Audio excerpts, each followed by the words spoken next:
할렐루야. 우리 찬송가 314장으로 하나님께 찬송하시겠습니다. 찬송가 314장입니다.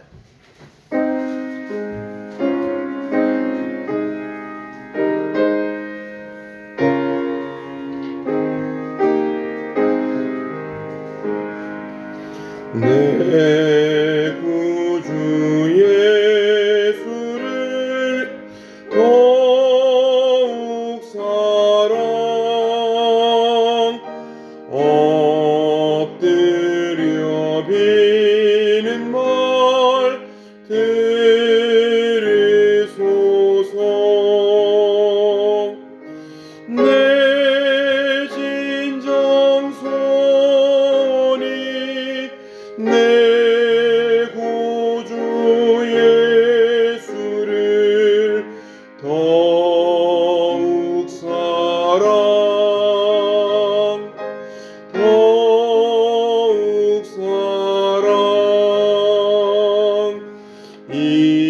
이전엔 세상 나 기뻤어도 지금 내 기쁨은 오직 예수.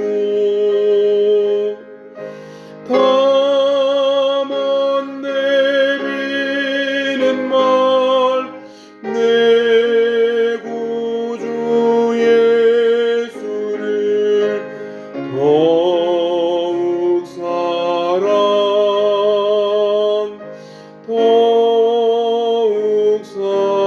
사랑 이 세상 떠날 때 찬양하고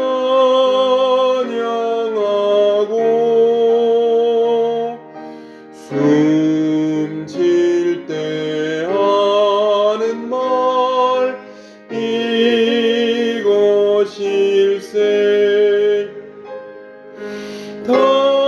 다만 내비는 말 내 구주 예수를 더욱 사랑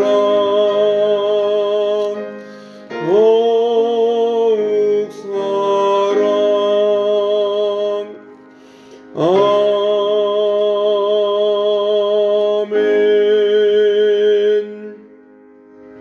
찬송가 91장 한 장 더 하나님께 찬송하시겠습니다. 찬송가 91장입니다.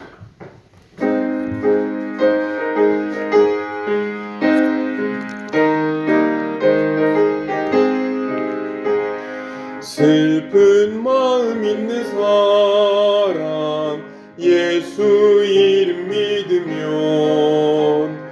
영원토록 변함없는 기쁜 마음 얻으리. 예수의 이름은 세상의 소망이요 예수의 이름은 천국의 기쁨일세. 거룩하신 주의 이름 너의 방패 삼으라. 환난 시험 당할 때에 주께 기도드려라. 예수의 이름은 세상의 소망이요 예수의 이름은 천국의 기쁨일세. 존귀하신 주의 이름 기쁨되도다. 주의 품에 안길 때에 기뻐 찬송 부르리. 예수의 이름은 세상의 소망이요 예수의 이름은 천국의 기쁨일세. 갈 길 다 간 후에 보좌 앞에 나가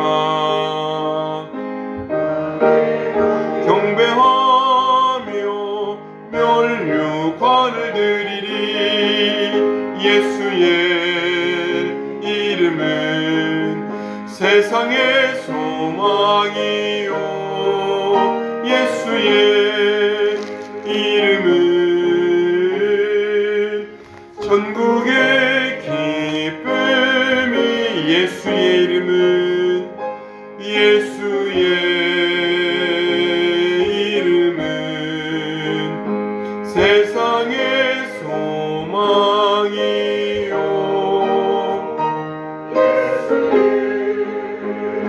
이름은 전국의 기쁨일세.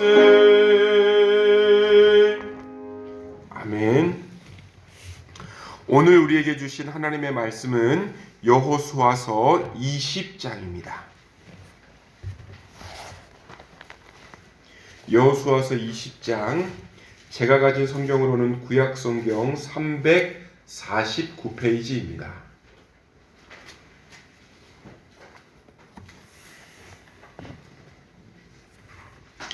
여호수아서 20장, 저와 여러분께서 한 절씩 교독하시겠습니다. 여호와께서 여호수아에게 말씀하여 이르시되 이스라엘 자손에게 말하여 이르기를 내가 모세를 통하여 너희에게 말한 도피성들을 너희를 위해 정하여 부지 중에 실수로 사람을 죽인 자를 그리로 도망하게 하라. 이는 너희를 위해 피의 보복자를 피할 곳이니라.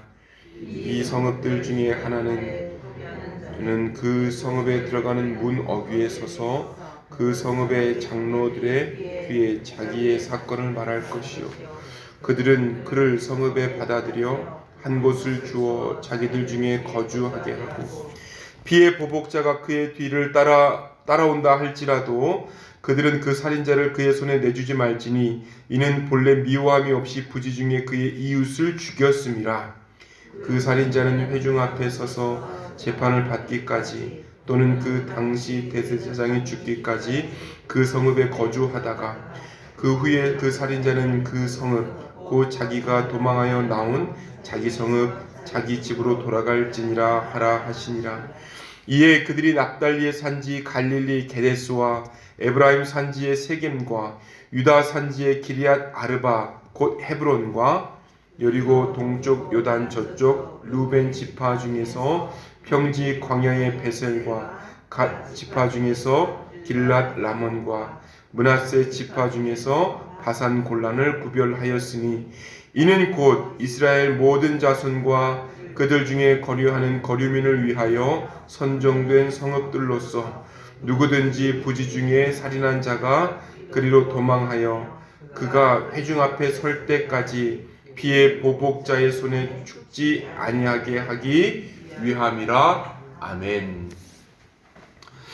도피성에 관한 내용을 다룬 오늘 본문입니다. 크게 두 부분으로 나뉘게 되는데요.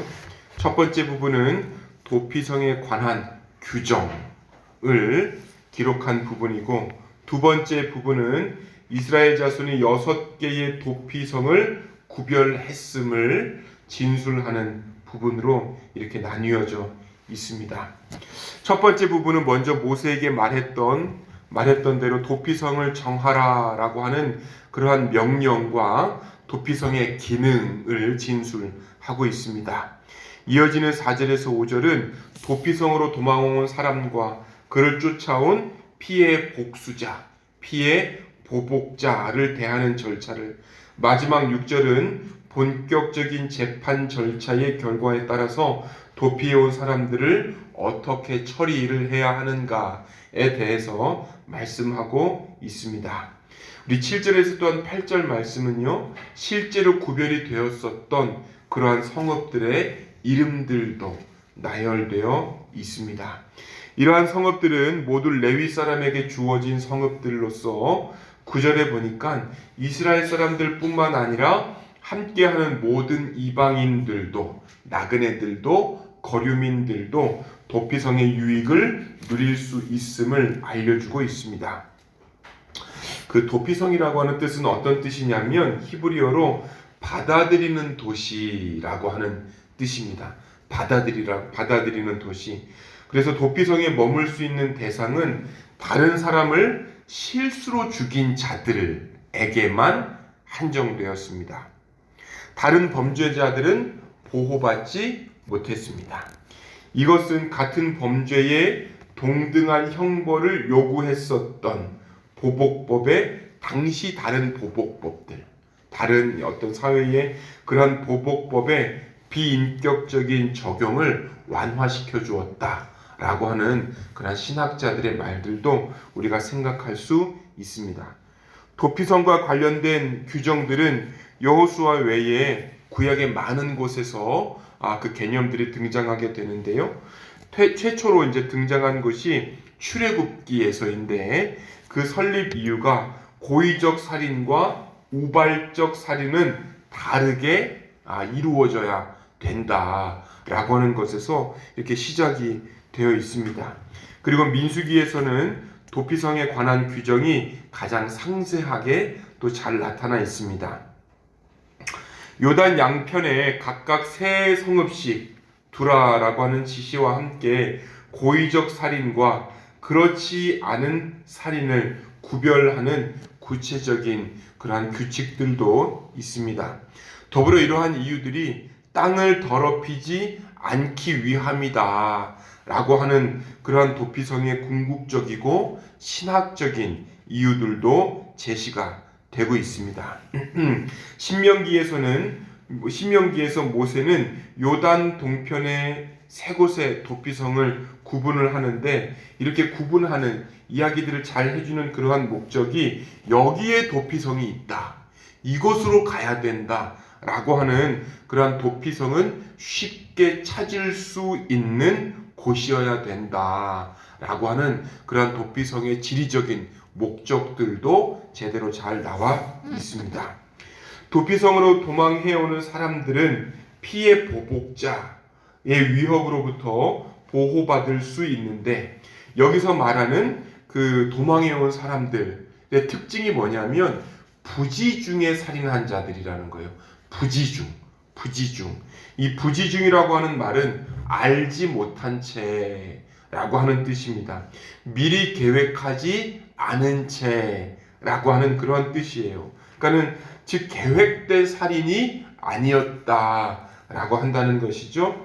여기서 재미있는 사실은 또한 피해 보복자라고 하는 그러한 표현인데 당시의 사회적인 맥락에서 이 피해 보복자가 과연 피해 복수자가 과연 누구냐 이렇게 우리가 생각해 볼 수 있다는 거예요.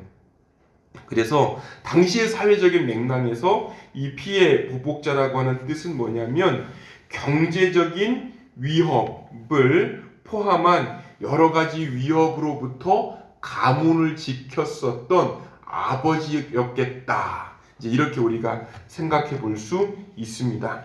자신의 가족을 죽인 자를 찾아서 피해 값을 찾는 자들은 당시에는 아버지였기 때문입니다. 장로들은 도피자에게서 사전에 대한 설명을 듣고 그를 받아들여야 될지 받아들이지 말아야 될지 그렇게 판단을 했었던 거예요. 도피성으로 도망온 사람들을 무작정 받아들이는 것이 아니라 절차가 있었던 겁니다. 그렇게 해서 도피성에 받아들여진 사람은 그 안에서 한 곳으로 가게 됩니다. 그렇게 도피성에 살게 하면 그 성의 장로들은 그를 피해 보복자에게 내어주지 말아야 됐고 이후에는 공식적인 재판 절차가 남아 있었습니다. 제가 도피성을 이렇게 한번 말씀을 묵상을 하면서 어떤 생각이 떠올랐었냐면 우리 할머니가 생각이 난 거예요. 아마 여러분들 할머니도 그러시지 않았을까 이렇게 생각해 보게 됩니다. 엄마한테 맞을 일, 아빠한테 맞을 일이 생기면 그때 당시에 이제 할머니가 저희 집에 잘 놀러 오셨거든요. 예, 엄마한테 맞을 일, 아빠한테 맞을 일이 생기면 이유를 불문하고 할머니한테 갑니다. 그럼 할머니는 묻지 않습니다. 오구 내가 가지 이렇게 하면서 저를 보호해 주셨던 이제 그런 기억이 있거든요. 그러면서 항상 저희 어머니에게 하셨던 말씀이 똑같지 않을까요, 여러분? 때리지 마라. 때리지 마라. 그래서 어떻게 하게 되죠? 더 범죄하게 됩니다. 범죄하고 할머니한테 가고 또 범죄하고 할머니한테 가고. 그래도 이제 할머니도 항상 얘기하시죠. 뭘 잘못했냐. 끝에 한 번씩 이렇게 물어보시는 거예요. 그렇게 해서 그게 합당하지 않으면 엄마한테 다시 가라. 그럼 한 대 또 맞고. 예, 이러한 역할들, 곧 피할 수 있는 곳, 이러한 것이 도피성이지 않았겠나 이렇게 한번 생각해 보게 됩니다. 회중 앞에서요, 이렇게 도망온 사람들, 부지 중에 살인했었던 사람들은 회중 앞에서 공식적인 재판을 통해 고의로 죽이거나 원한 때문에 죽였다라고 계획적인 이라고 하는 그런 단어가 들어가면 그는 도피성에서 쫓겨나야 됐습니다. 그리고 이러한 것들은 피해 보복자를 통해서 사형에 처해질 수밖에 없었다라고 하는 것들을 또 의미하게 됩니다. 여러분, 그렇기에 고의로 사람을 죽인 자는 도피성에 살지 못했다. 그러므로 그 땅을 정결케 해야 됐다. 여러분, 그렇다면 우리가 뭘 느낄 수 있습니까? 도피성이라고 하는 것은요, 땅을 정결케 한다라고 하는 의미로 첫 번째 생긴 거예요. 그러니까 지금 말하면 공의의 하나님이 있고 사랑의 하나님이 있는데, 이 도피성의 어떤 주제를 뽑는다면 사랑의 하나님이라고 하는 것보다는 공의의 하나님이다라고 하는 쪽이 더 가깝습니다. 우리 7절에서 8절을 보시면 신명기에 나오는 그러한 것들을 이제 잠시 얘기를 해주고 있는데, 도피성은 요단 양편에 3개씩 2개 됩니다. 그 성으로 이르는 길이 너무 멀지 않도록 구역을 나누어서 각 구역에 하나씩 두어서 그 성읍에 이르는 길까지 만들어야 되는 거예요. 길까지 만들었다. 오늘 말씀은요, 어떤 공의를 세우는 하나님의 법으로 우리가 이해할 수 있습니다. 실수로 살인한 자들을 보호해 줄 수 있는 성, 그러한 법적인 장치를 의미합니다. 하나님은 여호수아에게 도피성을 세우라는 명령을 내리시면서 그 모든 것을 모세를 통해 이미 말씀하셨습니다. 당장에 세우지는 못하죠. 그러나 하나님의 여건이 갖추어질 때까지 기다리셨던 하나님이셨습니다. 가장 적합한 시기에 가장 적합한 방법으로 행하실 때까지 기다리셨던 거예요. 그 도피성이라고 하는 것은 특별히 부지 중 살인한 자가 살해당하지 않도록 마련한 것인데, 그런데 그곳에 피하기만 하면 무조건 보호해 주지는 않았었다라고 한다는 것. 이것이 도피성의 제도의 핵심입니다. 보호가 아니라, 무조건적인 보호가 아니라 공의였다라고 한다는 것입니다. 그렇기 때문에 피신하는 사람들 공개적으로 사고에 대한 그러한 연유를 말했어야 됐고, 이후에 회중 앞에서 공정한 재판을 받았어야 했었습니다. 그리고 오살림이 증명이 되면 도피성에 거하다가 언제 나올 수 있었죠? 대제사장이 죽어야 나올 수 있었습니다. 이처럼 도피성은 합리적인 방법으로 공의가 바로 세워질 수 있도록, 하나님의 공의가 바로 세워질 수 있도록 배려하고 있었고, 오늘도 우리에게 동일한 태도로 하나님의 공의를 세울 것들을 요구합니다. 이스라엘은 하나님의 명령에 따라 6개의 성읍을 선택해 도피성으로 세우게 됩니다.